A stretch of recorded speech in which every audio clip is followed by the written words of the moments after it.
Okay.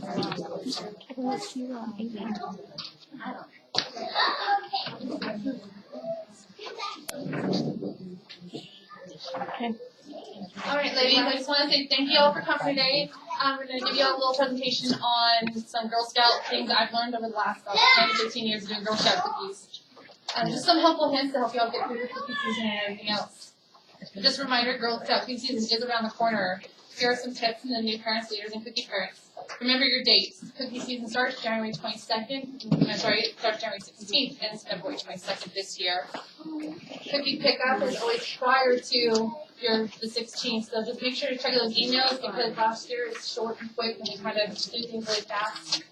Hero cookies, and it's a little bit different than anywhere else. Remember with your parents, when they're picking up, always recount. We always make mistakes. That was always my issue. I always counted more than cookies than what they actually ordered. Remember to just do that. When you're collecting cookies, it's always lowballing.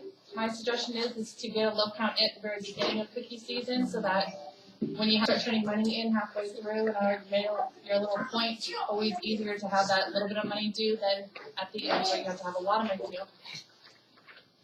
Also, remember your parents are going to come knocking your door every single moment of the day. You gotta set hours. It's like a business. You have to tell your parents now. You set them from your schedule. That's just a helpful reminder. I know parents will sit there and expect you to drop a dime. I need a cake. I need it now. It can't work that way. Else your home's going to turn into a crazy nut house. As always, when you're collecting, with it being February 22nd as your due date, tell your parents February 15th is like a good day to stop any cookies coming back to your troop because, like the council, we don't allow cookies to be returned. We have to eat the profit, and it can cut in really fast, and then you don't want to be stuck with like 700 cookies because the parent decided that she just couldn't do it anymore. You tell them a week ahead of time. Money, same thing. You give them 2 or 3 days apart. That gives you a good chunk of time to sit there and start looking at the parent going, no, really, I need the money. And try to do it around a payday. I know with parents, at least military ones, we tend to live our lives around paychecks. So it helps your parents out so much more because you tell them, hey, first 15th, just remember 15th of February, start collecting your cookie money. Cut down those people that really owe you money. All right, let's see. This girl, before you start selling, have your girls make up a plan. It's always good to have a plan. The plan is, one, it helps you when you're at your booth sales because the older community tends to sit there and ask girls millions of questions. And when they sit there and say, I don't know, I'm not going to because my mom said so, I can tell you right now, a girl that knows what she's talking about will be the one that will get all the tips for your trip compared to a girl who has no clue why she's there besides the fact that mommy said I have to be there. That will get you there very much. I mean, my daughter, I'm just telling you all this because my daughter has never had under $800, $800 here ever. And that's because she will sit there and tell you exactly what we're doing with the money, how we're spending it, if we're making donations, where the money is going, how much the troop makes. She's a little hustler, I'm gonna lie. There's crazy cookies. Your troop wants goals. Give them the 3 goals. It helps them visually see what they're earning and do it in boxes for you younger ones. They don't understand cash. But if you sit there and say they want to go see a movie, a Pixar movie just came out, and they want to go to have lunch and a Pixar movie, well, girls, y'all have to sell 100 boxes, and that will get them. And that, to them, it sets it in their way they understand. Cookies are boxes. Boxes, they don't understand 40 cents. They don't understand that there's a cookie bonus. They don't understand why, a box costs $4, why they only get 40 cents. The best way to explain it is cookies. Set it in the way of cookies. And I have older girls, and I still redo it by cookies. I've learned that is the best way to explain anything to these girls. I want to go out to Schlitterbahn. Well, girls, we got to sell 700 boxes each. When they start realizing that, 700 boxes is a lot of cookies, they tend to have a better attitude about it. Remember, though, also this year, for those of you returning, the cost of increase is not $3.50, it's $4, so we no longer need change. I'm happy about that one right there. Now, also, remember when you're at booths, y'all need to remember if you're a Girl Scout, you have to set limits for these girls. You need to tell them to not run around. You need to. The best suggestion I've ever had, and it's worked if you're a Boy Scout, Girl Scout, or you're a parent selling cookies and stuff, we do scenarios. We take 10 minutes from now until cookie season, and we randomly have to pick things up, and we have people reenact stuff. You need to make sure you need to teach them. They're going to be really nasty people out there. They're going to be people that are not nice. They're not going to be kind. They're not going to be friendly. These people are, when you ask, no matter how sweet your child is, no matter what the age are, these people are going to sit there and put them down. It's happened to my kids in the past, and it's hard to explain because you want to teach them it's part of life, but it's not part of life. Scenarios work great for teaching them when there's declines, because I know if you're sitting out there and it's like tonight where it's 45 degrees outside and it's freezing cold and they're there for 2 hours and they only sell 25 boxes, yeah, teach them now, hey, sometimes this happens. It kind of keeps them morale up. With younger girls, my rule is even though you can have 4 or 5 girls, 2 to 3 is the max. For some reason, that always been the best. You always have one sitting, you have 2 standing up, so then you rotate them. I'm not gonna lie, we have bribes. I bribe. I'm a briber.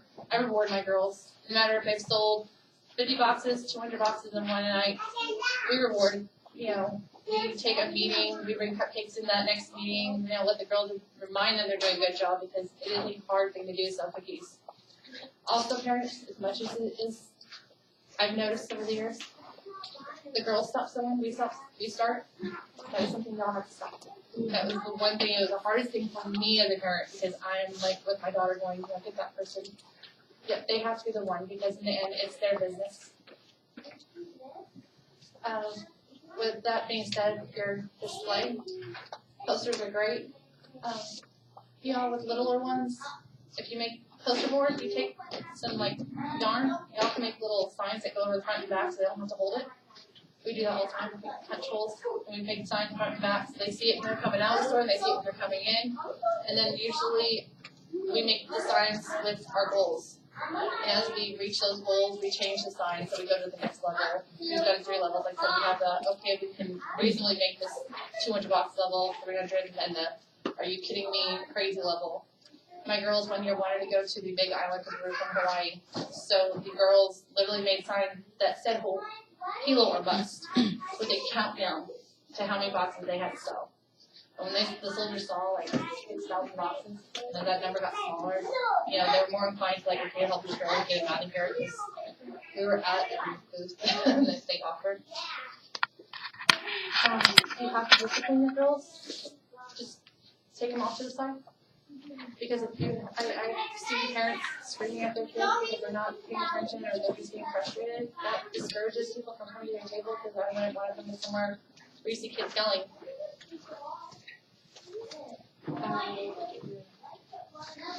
And then just remember, we also have our lovely social media.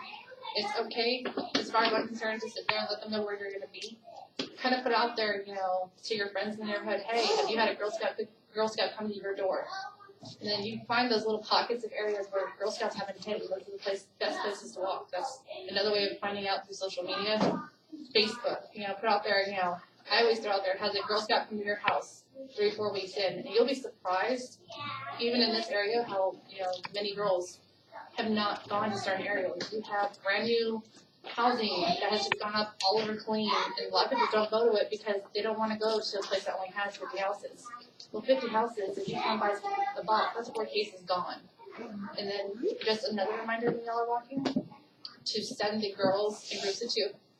Because one will always carry and they'll always get tired. But another thing is, if you run out of cookies, take their orders, take their name, take their information. That is the best thing I can tell you, because when you come back without 1 box, they're looking at you like they can't school now, and they want to sit there and go, oh my God, you came out here just for this 1 box. Let me buy 4 or 5 more. Just a reminder also, your cars are your friends. Paint your cars up to, decorate them. And tell your parents, always keep a mix of 3 or 4 cases. Your husband, tell him to keep a mix of 3 or 4 cases in the car. Because you never know, every opportunity is an opportunity for you to sell cookies. And then let your daughters know that I have teenagers, and I still make my daughter wear her Girl Scouts of Hawaii shirt. Because the teachers will be like, oh, cookies. Do you have cookies? Oh, yeah, I have cookies. My mom, she'll text me, Mom, do you bring cookies? Sure. I go pick up. It's the one time a year when you'll actually see me not take my kids in the bus. I'll physically go pick my children up and be like, okay, because those parents waiting in that line for those kids, or if you walk with your stroller, have a couple cases of boxes like mixed in there. And you can be amazed how many parents are like at the school going, "You have cookies?" Like, ooh. It's just some helpful reminders. And if you don't ever have questions, feel free to ask me. I've done this so many years. Thank you. The red button.